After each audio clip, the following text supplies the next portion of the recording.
आज हम लोग सीखेंगे कि क्या इन्वर्टर फ्रिज इन्वर्टर से चल सकती है या नहीं।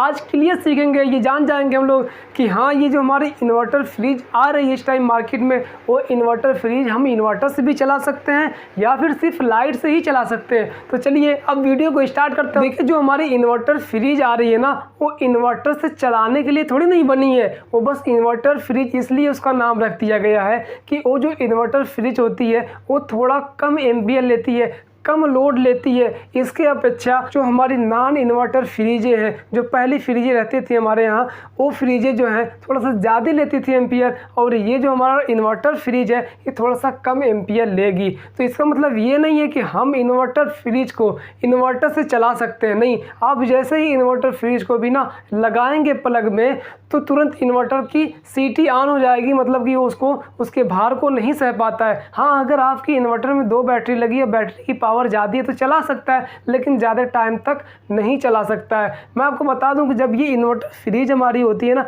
ये जब स्टार्ट होती है तो ये भी उतना ही एम्पियर लेती है, उतना ही लोड लेती है जितना हमारी नॉन इन्वर्टर फ्रिज लिया करती थी। तो ये जो इन्वर्टर फ्रिज है ये लाइट को सेव करता है, मतलब बिजली को खर्चा कम आता है इसके लगाने से। इससे क्या होता है कि अगर आप इसको चलाएंगे मतलब इस इन्वर्टर फ्रिज को अगर लगाते हैं, आप उसका यूज कर रहे हैं, तो वो लाइट थोड़ा सा कम लेती है। लेकिन कब कम लेगी? जब लगातार आपके घर में लाइट रहेगी तब। मतलब कि ये लाइट आई, फिर 5 मिनट में कट गई, फिर आई, फिर एक आधे घंटे में कट गई, 1 घंटे में कट गई, तो ये आपको परफॉर्मेंस नहीं दे पाएगी अपनी। तो क्या होगा कि ये जब लाइट बार बार कटती पिटती रहेगी तो वहाँ पे ये नॉन इन्वर्टर इस फ्रिज की तरह ही काम करेगा।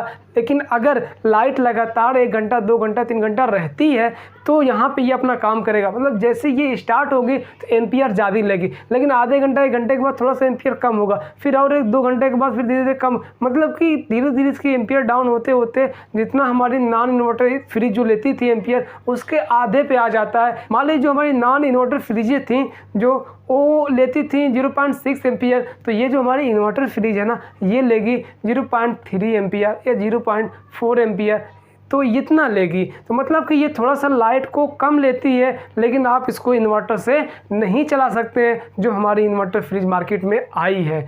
तो इन्वर्टर फ्रिज का मतलब यही है कि ये लाइट कम लेती है, और इसका मतलब ये नहीं है कि आप इस इन्वर्टर फ्रिज को इन्वर्टर से चला सकते हैं। इन्वर्टर में लगाएंगे, अगर इन्वर्टर में लगाएंगे तो इन्वर्टर कुछ टाइम के बाद सीटी देने लगेगा, वो बंद हो जाएगा, या उसी टाइम ये चालू इन्वर्टर इसको नहीं कर पाएगा जो आपकी फ्रिज रहेगी। तो आप इन्वर्टर फ्रिज को इन्वर्टर से नहीं चला सकते हैं। हाँ, अगर आपकी बैटरी ज़्यादा है, बैटरी बैकअप ज़्यादा है, या बैटरी की पावर ज़्यादा है, तो आप तो नॉन इन्वर्टर फ्रिज को भी बैटरी से चला सकते हैं, उसमें कोई मसला नहीं। लेकिन ये इन्वर्टर फ्रिज इन्वर्टर के लिए नहीं बनी है। इसका मतलब बस इतना है कि ये लाइट को कम लेगी, ना कि इन्वर्टर से ये चलेगी। तो आपको ये सारे डाउट क्लियर हो गए होंगे कि हमारी जो इन्वर्टर फ्रिज है ये इन्वर्टर से चलेगी या नहीं चलेगी। तो बस दोस्तों, आज के लिए इतना ही।